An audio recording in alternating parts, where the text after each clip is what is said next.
स्वागत है आपका सतीश जी नई परख के मंच पर।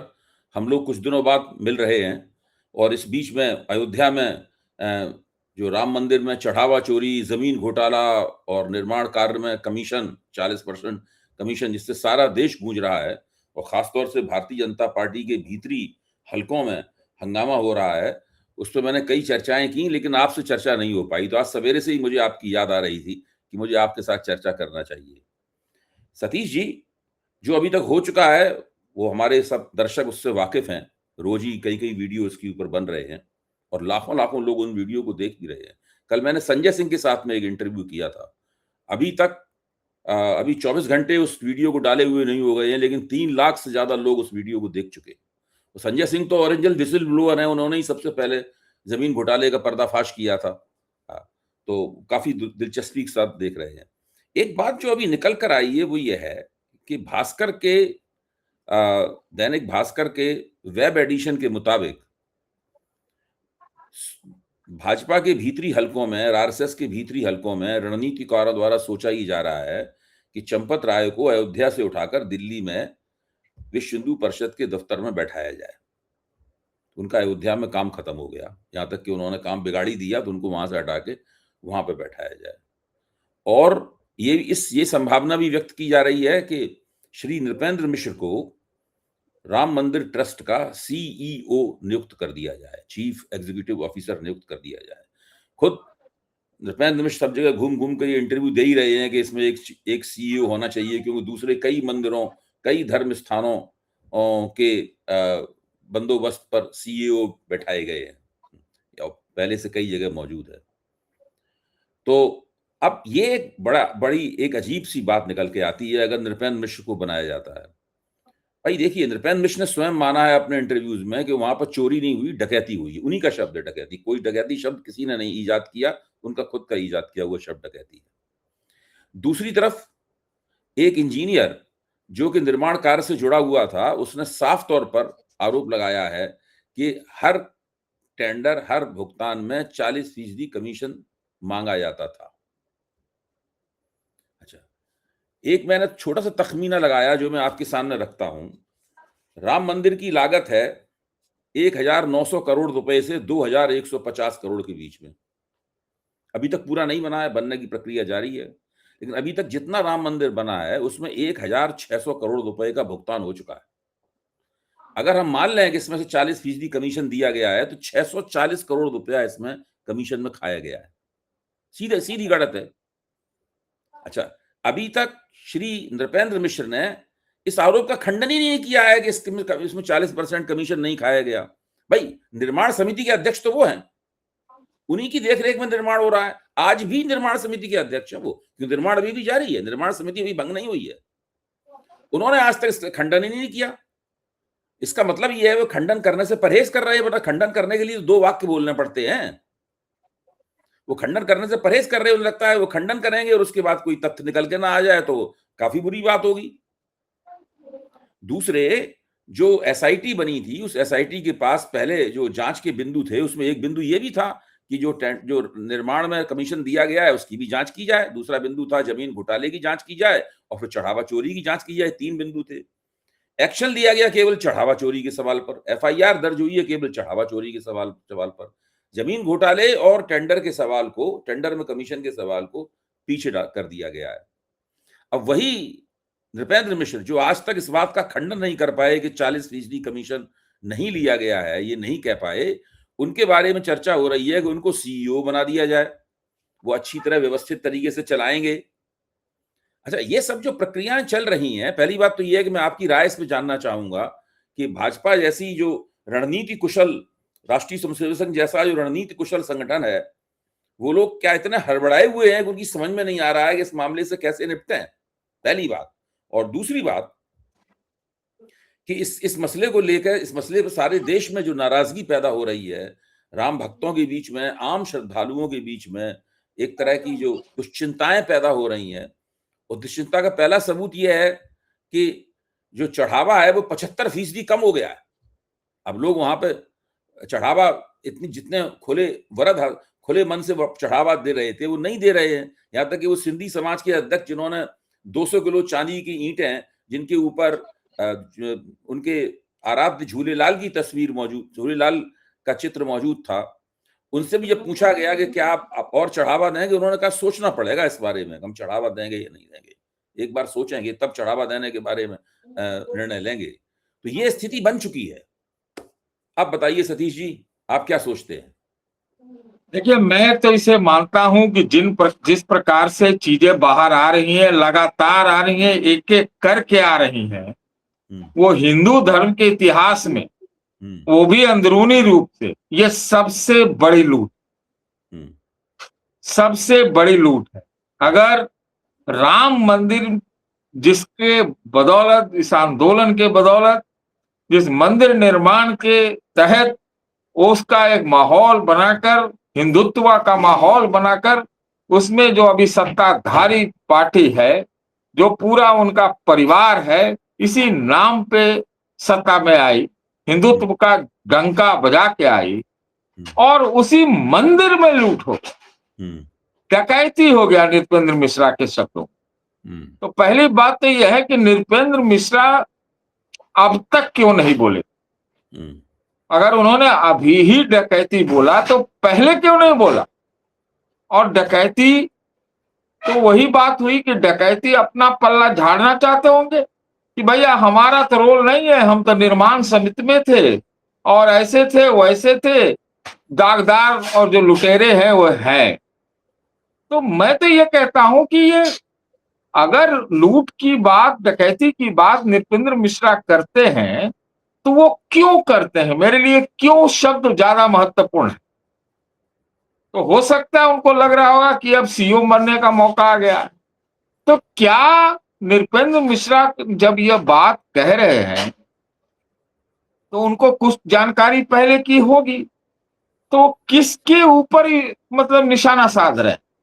ये कौन लोग हैं जिनके ऊपर वो डकैती की बात कह रहे हैं? क्या वो कोई एक विरोधी पक्ष का है, कोई प्रकोष्ठ का है, कोई नेता से जुड़ा हुआ आदमी है, उसके लोग फंस रहे हैं? क्या है मसला? मैं आपको भाई जी खुले शब्दों में बताऊं, मेरा मतलब, आप कहेंगे कि आपको यकीन ना हो सकता है आपको यकीन ना हो, लेकिन मेरा शुरू से ही मानना था, जब से राम मंदिर निर्माण चल रहा था और न्यास और ये वो सब कुछ बन रहा था, तभी से मेरे अंदर एक बात बार बार बार मुझे ये हिट करती थी कि इस मंदिर के हर चीज में कंट्रोल की एक लड़ाई चल रही, कंट्रोल की लड़ाई चल रही। कंट्रोल एक तो होता है कि आप सेहरा किसके सर बंधे, किसका नियंत्रण हो, ये मुझे समझ में आता था। वो आज बात स्पष्ट हो गई कि नृपेंद्र मिश्रा जी जब कहते हैं कि डकैती की बात, और उसके बाद आप कह रहे हैं कि उनका सीईओ बनने का समय आ रहा है, तो उन्हीं को क्यों, मतलब उन्होंने एक प्रकार के वो भी विसिल ब्लोअर हुए, तो विसिल ब्लोअर हुए तो उसका इनाम भी मिलेगा कि आप सीईओ बने। तो ये लुटेरे कौन थे? इनकी सरपरस्ती किसकी थी? कौन लोग थे इसके सरपरस्त? और पल्ला झाड़ के दाग धोने का वो तो इसमें अब काम चलेगा नहीं। जैसा मैंने पहली लाइन में कहा कि हिंदू धर्म के इतिहास में यह सबसे बड़ी लूट है, क्योंकि आपके सबसे बड़े आराध्य, जिससे भारत की पहचान आप कहते हैं हिंदुओं का है, उसी स्थल में कितनी चीजें चोरी हो गई, डकैती हो गई। क्या तो इसको लूट माना जाएगा? सिलसिलेवार लूट, और यह आस्था की लूट हुई, आस्था की लूट हुई। तो चाहे जो पकड़ा के गए हैं, जेल में गए हैं, पकड़े गए हैं, लेकिन पकड़ने वाला भी तो कोई होगा, जो अधिकारी होगा, जिसने जांच की, एसआईटी वगैरह क्या क्या हुआ, वो लोग होगा। तो क्या न्यास को देखने वाले लोग, ट्रस्ट को देखने वाले लोग की कोई जिम्मेवारी नहीं बनती है? कायदे से पूरा भंग हो जाना चाहिए, इस्तीफा दे देना चाहिए, और अधिकारियों नहीं हटते हटा देना चाहिए।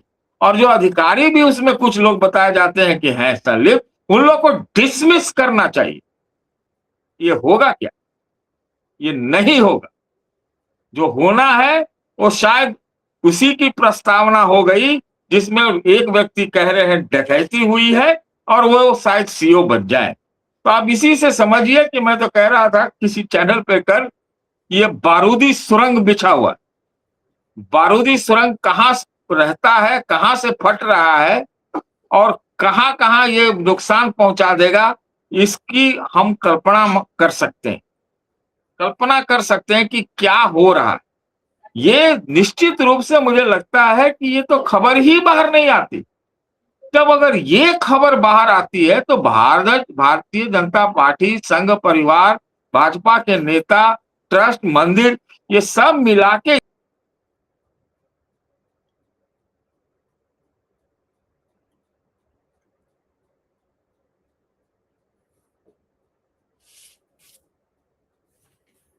आपका फ्रीज हो गया। एक राम मंडला, पता नहीं चला क्या, अभी तो निकलना शुरू हुआ। तो मैं दो चीजें बहुत जबरदस्त तरीके से मानता हूं कि कहीं न कहीं एक वर्ग जो है बारूदी सुरंग के जरिए दूसरे को बदनाम करके करने की कोशिश कर रहा है, और इसी क्रम में, उसी साजिश में या उसी सुनियोजित मतलब ढंग से ये चीजें बाहर आई है जो कि मैनेज नहीं हो पाई। और तो जब आपके मैनेज नहीं, जी, जी, एक मिनट, आपके कहने जब का मैनेज जब नहीं हो पाई है तो क्या आगे मैनेज होंगी, इसकी संभावना मेरे हिसाब से 100% है कि अभी खबरों का सिलसिला या सुरंग, बारूदी सुरंग एक तरफ से चला है, दूसरी तरफ से भी चलेगा, ये नहीं रुकने वाला है। क्योंकि ये लगता है जैसे जैसे आरोप लगे, हम लोग के पास जानकारी तो है नहीं, जो सामने आया है वो पढ़ लिख के समझ के जो भी है कि ये लुट गया, ये लुट गया, उससे पहले जमीन को लेकर एक बनी थी, अयोध्या को लेकर एसआईटी वगैरह वगैरह वगैरह। तो ये कहीं ना कहीं लगता है कोई सिलसिलेवार ढंग से क्रोनोलॉजी में चीजें वहां हुई हैं। तो पहले वाले तो दब गए थे, अब क्यों नहीं दबे? पहले वाले कुछ जमीन का जो बात हुआ था अयोध्या का, उसके बाद तो 2-3 साल से सुन नहीं रहे, तो ये तो इसको दबा हुआ माना जाएगा या जो भी कहे। लेकिन ये क्यों नहीं दबा, ये क्यों नहीं दबा, ये मेरा बड़ा प्रश्न। जी। जी, देखिए आपकी बात बिल्कुल सही है। जो ज़मीन घोटाले को जब संजय सिंह ने पहली बार उठाया था, तो कुछ पत्रकारों ने उसकी जाँच-पड़ताल भी की थी। सार्वजनिक जीवन में वो बात आई भी थी। अ, कुछ पता लगाने की कोशिश भी की गई थी कि ये जो 2 करोड़ की ज़मीन 18.5 करोड़ में बिकी, तो वो रुपया किसके खाते में गया और उसके खाते से कहाँ चला गया। लेकिन बैंक वालों ने उस पूरे मसले को ब्लॉक कर दिया। फिर ये भी बात सही है कि फिर इस सब की जाँच-पड़ताल के लिए एक कमेटी भी बनाई गई थी। उस कमेटी की रिपोर्ट आज तक नहीं आई। शायद रामशंकर शर्मा कमेटी ऐसी कुछ नाम था उसका, पूरा नाम ठीक से मुझे याद नहीं है। उस कमेटी की भी रिपोर्ट नहीं आई। ये भी बात सही है। और ये भी बात आपकी बिल्कुल सही है कि भाजपा और संघ परिवार अभी तक इस पूरे मसले पर मिट्टी कैसे डाले, इस पूरे मसले को किस तरीके से खत्म करे, निपटाए कैसे और न्यूनतम नुकसान के साथ कैसे निपटाए, इसकी कोई सिक्काबंद विधि, कोई तिकड़म उनके हाथ में नहीं लगी है। मामला और लगातार बिगड़ता ही चला जा रहा है और किसी को इस बात पे यकीन नहीं है कि जो 8 छुटभैया आपने जेल में भेजे हैं, ये दरअसल असली गुनाहगार हैं। कोई ये भी नहीं मान रहा है कि केवल ये चढ़ावा चोरी हुई है, केवल 40 दिन के दौरान ही हुई है, उससे पहले नहीं हुई थी। कल संजय सिंह ने तो साफ तौर पे कहा है कि चढ़ावा चोरी तो 2021 से लगातार जारी है। इसलिए ये कहना बिल्कुल गलत है कि ये चढ़ावा चोरी जो है ना, ये 40 दिन से ही हुई है। अच्छा, ये आप एक नई बात आप ये कह रहे हैं कि मंदिर कौन नियंत्रण करेगा इस पूरे मंदिर के ऊपर? ये एक खुला हुआ सवाल है। ये विवाद लंबे अरसे से चल रहा है। ये पूरा अयोध्या जो है वो उस नियंत्रण का अखाड़ा बनी हुई है। विभिन्न तत्व उसके ऊपर नियंत्रण करना चाहते हैं। अब अगर आप ये भी साफ कर दें कि कौन-कौन से तत्व हैं जो नियंत्रण की इस प्रतियोगिता में एक-दूसरे से प्रतिस्पर्धा कर रहे हैं या एक-दूसरे को पटकनी देने में लगे हुए हैं, ये भी तो स्पष्ट होना चाहिए कि भाई नियंत्रण कौन कर रहा है? एक कुछ मैं मदद कर देता हूँ। एक तो पार्टी हो सकती है कि राष्ट्रीय स्वयंसेवक संघ चाहता है कि हम मंदिर के ट्रस्ट पे, मंदिर के बंदोबस्त पे पूरी तरह अपना नियंत्रण करें। एक जमाना था, महंत अवैधनाथ थे, राम मंदिर आंदोलन के अगुवा थे वो हमेशा विश्व हिंदू परिषद से उनका एक विवाद चलता रहता था कि राम मंदिर आंदोलन में लाइन क्या होनी चाहिए। विश्व हिंदू परिषद नहीं, आरएसएस से उसका उनका विवाद चलता रहता था। इसलिए जैसे ही बाद में चूंकि आरएसएस ने कब्जा करना चाहा, तो योगी जी और उनकी गोरख पीठ को काट के अलग कर दिया गया। उनका इस ट्रस्ट में कुछ भी नहीं था। योगी जी और चंपत राय में रनिंग बैटल चलती रही, झगड़ा चलता रहा, और जो बिल्कुल स्पष्ट है, बिल्कुल खुलेआम चलता रहा झगड़ा, खुलेआम दोनों के बीच में झगड़ा भी हुआ, सब लोगों ने अपनी आंखों से देखा। लेकिन योगी जी को राम मंदिर ट्रस्ट में कोई हस्तक्षेप नहीं करने दिया गया। ये भी बात सही है। अच्छा, ये सब अब नृपेंद्र मिश्रा पीएमओ के आदमी है।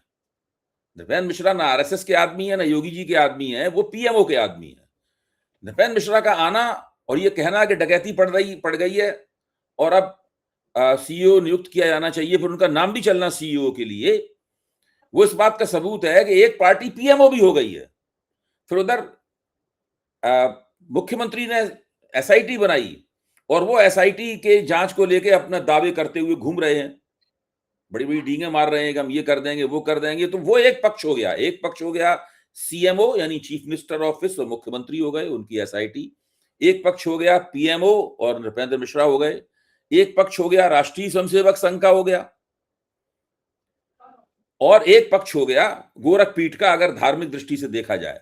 एक पक्ष शंकराचार्य स्वामी अविमुक्तेश्वरानंद का भी हो गया, क्योंकि वो भी लगातार कह रहे हैं कि वो पुराना ट्रस्ट जो था, जिसमें 4 शंकराचार्य थे, जिसमें 8 वैष्णवाचार्य थे और अखाड़ों के महंत थे, उस सब ट्रस्ट को जीवित किया जाए। तो ये जो राम मंदिर पर नियंत्रण की लड़ाई है, ये लड़ाई तो बहुत जबरदस्त है। इसमें कई पक्ष और सारे ताकतवर पक्ष हैं। अभी तक आरएसएस का टेम्पो हाई था, उसने कब्जा कर रखा था पूरी तरीके से। अब लेकिन लगता है कि उस कब्जे के हिलने का और समय आ गया है। इसीलिए भास्कर की खबर यह भी बताती है कि राष्ट्रीय स्वयंसेवक संघ इस सवाल को लेकर बड़ा चिंतित है। वो साफ तौर पे कहती है, वो ये चाहता है कि कहीं नृपेंद्र मिश्रा को सीईओ बनाने से राम मंदिर ट्रस्ट का नियंत्रण उनके हाथ से न निकल जाए। राम मंदिर को सीईओ बनाने का मतलब होगा सीधे पीएमओ के नेतृत्व में चला जाएगा, ये पीएमओ कब्जे में चला जाएगा, क्योंकि बहुत कुछ आपने स्पष्ट कर दिया है।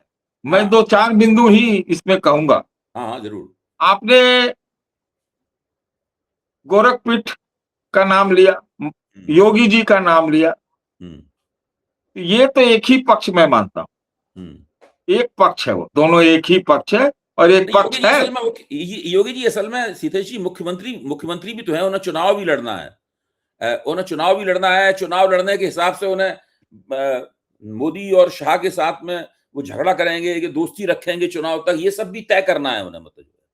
और झगड़ा करेंगे तो कितना झगड़ा करेंगे, ये तमाम बातें भी शामिल हैं इसमें। आप मेरी बात नहीं सुने ना, मैं कह रहा हूं कि योगी जी और गोरखनाथ पीठ जो है वो एक पक्ष है। योगी की सरकार भी, योगी ने एसआईटी भी बनाई, तो ये तो बहुत मजबूत वाला एक पक्ष दिखाई पड़ता है। क्या वो मजबूत पक्ष, क्या उसका जो अधिकार था, जो उसका कंट्रोल था, जो उसका प्रभाव था अयोध्या में राम मंदिर में, वो था क्या? ये बड़ा सवाल है। मैं नहीं कहूंगा इस पे कि नहीं था, मैं कहूंगा क्या था, क्या था क्या? और जब अगर सीईओ बन जाएंगे, मान लेते हैं बन जाते हैं, तो ये नृपेंद्र मिश्रा जी, तो आपने ठीक कहा, ये वाला जो कंट्रोल है वो भी तो एक प्रकार से कहे परोक्ष रूप से तो केंद्र के पास आ जाएगा। परोक्ष शब्द का इस्तेमाल कर रहा हूं। तो ये इसके बीच कुछ व्याकरण हो सकता है। जहां तक आरएसएस की बात रही, 2 मौकों पर हम लोगों ने देखा कि भागवत जी वहां शुरू में जब उद्घाटन मंदिर का लोकार्पण हुआ और उसके बाद भी जो कुछ बना था, उस दोनों मौकों पर थे। अब ऐसा तो नहीं होगा कि, मुझे नहीं लगता है कि आरएसएस जो है योगी को छोड़ देगा या योगी आरएसएस को छोड़ सकते। आप सोचिए इस चीज को। ये चंपत राय जी कहां के आदमी थे? उनके एफिलिएशन, उनका हम नहीं वो संघ के जानते आदमी, वो संघ के हैं। आदमी, वो विश्व हिंदू परिषद के अभी भी अंतर्राष्ट्रीय उपाध्यक्ष हैं आज की तारीख में भी। जो है ना, हम्म, लेकिन वो आदमी किसके हैं? संघ के वो आदमी। कहीं से कहीं तो जुड़े होंगे ना, और कहीं ना उनकी कहीं जुड़े मदद कर होंगे। उनकी देखिए, हाँ। संघ के बारे सुने ना, संघ के बारे में भी आता है कि संघ में भी एक विभाजन है कि हम्म, कुछ लोग इससे जुड़े हैं, कुछ लोग इससे जुड़े हैं। हम्म, ये है या नहीं है? पहले से भी रहा कि हाँ नहीं वो फलाना तो आदमी फलाने से नजदीकी बताए जाते हैं। तो हम्म, संघ भी हम मान लें कि एकदम टोटल वन आइडेंटिटी है, एक है, तो इसको नहीं मानना चाहिए। मेरे ख्याल से ये गलत है कि भाई हम इंडिविजुअल हैं, हम लोग की एक विचारधारा आपकी हमारी एक हो सकती है, लेकिन जब हमारा किसी से बहुत अच्छा बनता है और हम्म, उस आदमी से आपका नहीं बनता, ये तो संभव है, हम्म, ये तो है, विचारधारा एक ही है। लेकिन ये वाली जो चीजों को अगर हम देखें, तो ये चंपत राय जी का को अब साइड लगा दिया जाना, हम तो कहेंगे। और हम्म। हमें सुनने में आया है, आप ही कह रहे हैं कि योगी जी और चंपत राय में शायद नहीं बनती, शायद। तो नहीं खुली चंपत राय ये खुली बात है। अभी अभी आखिर में योगी जी ने आखिरी दौरा किया था अयोध्या का, तो आदेश जारी किया था लिखित कि चंपत राय मेरी मीटिंग में नहीं आएंगे, वो अपने प्रतिनिधि को भेज सकते हैं, उनको आने आने की जरूरत नहीं है। ये देखिए, मामला बहुत पेचीदा है, जैसे आपने कहा कि कई लेवल पर है, कई हम्म, तरह से कंट्रोल करने की। हम्म, तो अभी थोड़ा इंतजार करना पड़ेगा, लेकिन मैं इतना जरूर कह दूंगा आपके शो में कि हम्म, ये बारूदी सुरंग परोक्ष शक्तियां, अदृश्य शक्तियां कंट्रोल के लिए, एक दूसरे को निपटाने के लिए काम कर रही थी, इसीलिए खबर बड़ी हुई है, नहीं तो ये खबर होती ही नहीं।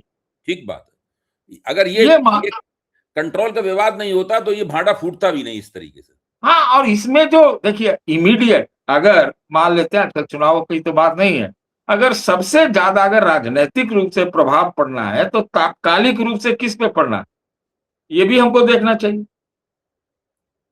यही है ना कि योगी जी रहेंगे नहीं रहेंगे। हम्म, तो अभी तो वही चुनाव है ना, जी, अभी तो वही चुनाव बचा है ना। जी, तो इसकी भी पेचीदगियां होंगी। ये सत्ता के समीकरण में विदिन द एक ही विचारधारा में, एक ही संगठन में कई तरह के लेयर काम करते रहते हैं, अलग अलग इंटरेस्ट काम करते रहते हैं। बिल्कुल। खासतौर तो अगर वो इसमें सत्ताधारी है तो जरूर करेंगे, वो लंबे अरसे सत्ताधारी है तो वो बढ़ता जाता है इस तरह का। आप सोचिए ना कि योगी जी अगर चौथी बार बन गए मुख्यमंत्री, तीसरी बार। तो उनका रुतबा क्या होगा? हाँ हाँ क्या वो तो इसमें बात। कोई सच्चाई नहीं है? ये मैं बहुत जोर दे के बात बोल रहा हूं। हम्म, ये सच्चाई नहीं है कि कुंभ का अगर सिंगल एक व्यक्ति का कुंभ का जो सेहरा बंधा, तो हम्म, योगी जी के नाम बंधा। हम्म, बदनामी भी हुई जब भगदड़ हुआ, हम्म, लेकिन वही तो उत्तर प्रदेश सरकार यही जोड़ाती रही।